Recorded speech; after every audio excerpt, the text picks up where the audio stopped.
E nós vamos falar agora de política. Estamos em contato com o Gaudêncio Torquato, que é consultor político. Gaudêncio, boa tarde.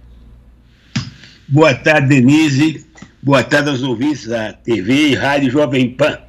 Bom, ser analista político não está muito fácil, não é? Porque a gente tem uma crise em cima da outra, todo o ruído político para tudo quanto é lado, quando se imagina uma trégua. Ontem o mercado financeiro até comemorou o fato de o presidente ter se reaproximado, pelo menos no discurso de Rodrigo Maia, os dois estiveram juntos, mas tem a posição com relação aos governadores, teve a troca do ministro da Saúde agora, tem o vídeo, a saída da forma como foi de Sérgio Moro, antes de Mandetta. Como é que o senhor vê toda essa situação do ponto de vista do cenário político brasileiro? E nós podemos acrescentar outras coisas: proximidade do presidente Bolsonaro com o Centrão, a busca de um apoio político maior no Congresso, de formação de uma base de apoio, mesmo com todas as críticas que se faz às práticas do Centrão. Como é que o senhor vê, enfim, a configuração política hoje?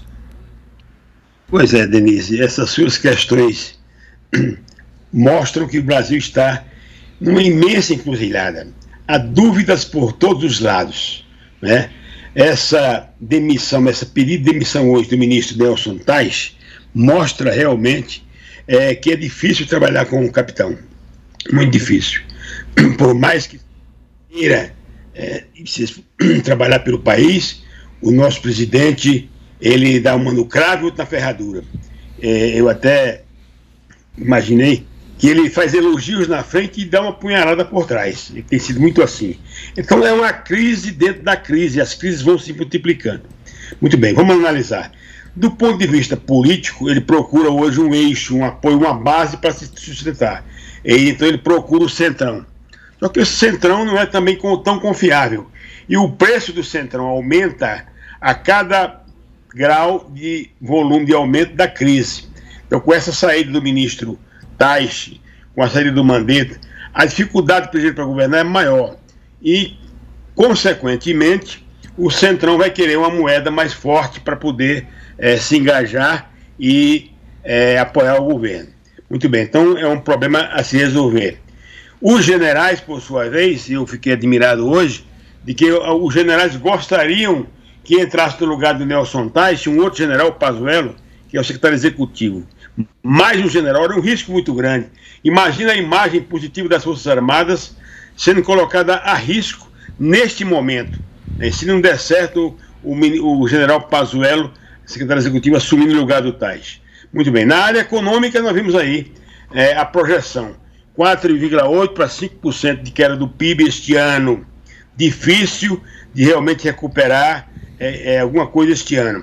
Então nós vamos ter um quadro de depressão até o final do ano, refluxo da economia e, evidentemente, com um desemprego maior, Denise, com a taxa de desemprego maior. Então, nós vamos ter aí, na minha visão, uma situação muito crítica.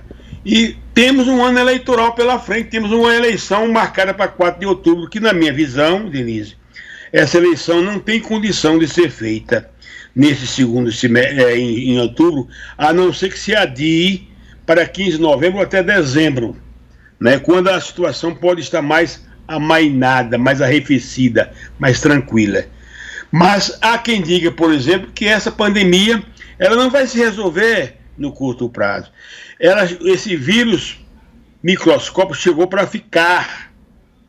E há quem faça projeções de que ondas virão recuperando vez ou outra, fazendo reaparecer o vírus. Então nós vamos ter, com a jornalista Laurie Garrett, que ganhou o prêmio Pulitzer por prever o HIV e previu também esse patógeno. Então nós estamos vendo aí uma possibilidade dessa pandemia se estender.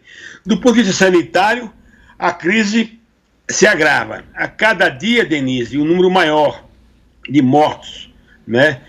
Estando o Brasil hoje em 6º lugar, e na minha visão e pelas projeções, o Brasil poderá avançar nessa área, ficando em 2º lugar, liderado esse panorama trágico pelos Estados Unidos. É possível que os Estados Unidos, em 1º lugar, e o Brasil em 2º lugar, liderem na estatística da morte e da contaminação. Terrível esse quadro, terrível, terrível, terrível. Ora, o que está acontecendo? O presidente da República, na área da crise sanitária, ele não opta pela ciência. ou seja, pelo isolamento, ou seja, pela pela orientação das pessoas ficarem em casa, se isolarem.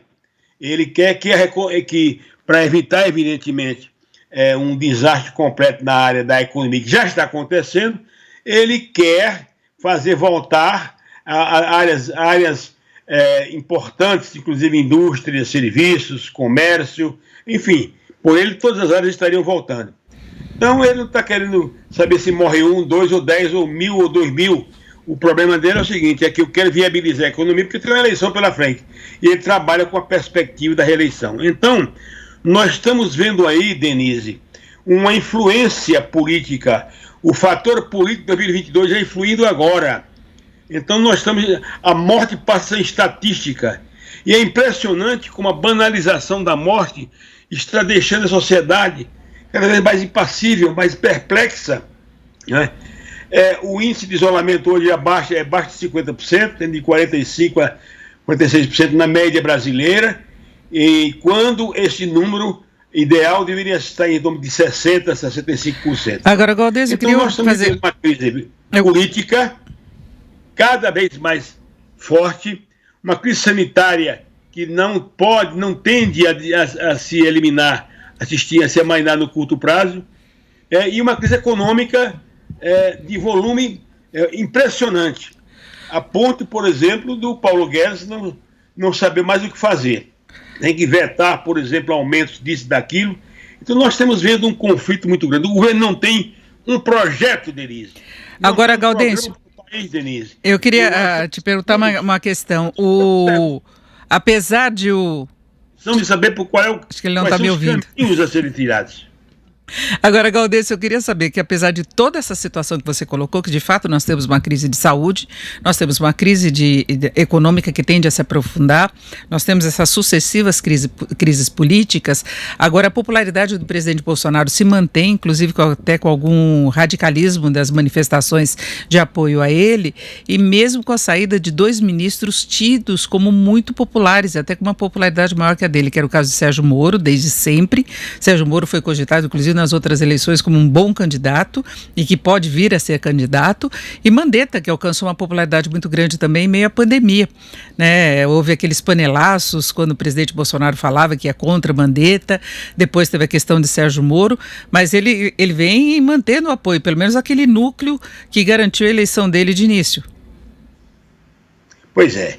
Então nós vamos ver agora que a questão política, a crise sanitária, de uma certa forma, está sendo balizada também pela crise política. Ou seja, os 2 ministros que saíram do governo, Mandetta e o próprio ministro Sérgio Moro, já começam a aparecer como pré-candidatos, não por eles lançados, mas por seus admiradores, seus amigos. Então nós temos aí um conflito que começa a crescer na área da política, com a campanha de 2002 sendo já antecipada, o que é muito ruim para o país. Agora, eu não acredito que esses nomes vingarão durante muito tempo. Temos 2 anos pela frente ainda, é preciso que a gente ultrapasse essa barreira da pandemia, deixando a situação acalmar, para saber para onde é que vai a política. Não se sabe para onde vai a política. Não se sabe se vai ter eleição esse ano. Não se sabe se o presidente vai conseguir formar sua base no Congresso Nacional. Então, há um mundo de interrogações. O ex-ministro Moro, evidentemente, ele está guardando o resultado da divulgação integral deste vídeo da reunião entre o presidente e seus ministros. Este vídeo, Denise, poderá ser, digamos assim, o marco de um novo tempo, porque a depender da interpretação que a sociedade dê ao que ouviu, o Bolsonaro poderá crescer ou poderá realmente ainda decrescer e no fundo do poço da imagem. O fato é que o governo está perdendo apoio político e social, porquanto nós vimos nos últimos 4 meses uma queda nas últimas pesquisas de 10 pontos. A avaliação positiva dele de 40 e poucos passou para 31%, e a negativa 43%, 44%.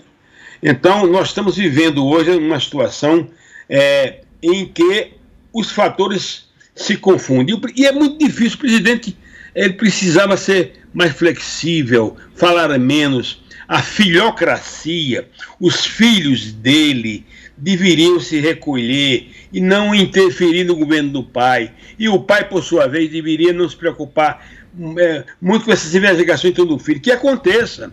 Ele está querendo salvar os filhos de uma investigação mais profunda no Rio de Janeiro. Então, essas coisas começam a ser sentidas pela sociedade. Então, os impasses ocorrem, Denise, em todas as áreas. Então, nós vamos ter que aguardar mais um pouco para sabermos quais são as respostas. Não temos nenhuma resposta ainda. Nem Tá da certo. pandemia, nem da política, né, e nem da economia. Perfeito. Ouvimos o Gaudêncio Torquato, que é consultor político. Gaudêncio, muito obrigada. Uma boa tarde. Boa tarde, Denise. Boa tarde aos ouvintes da TV, Rádio Jovem Pan. Muito obrigado.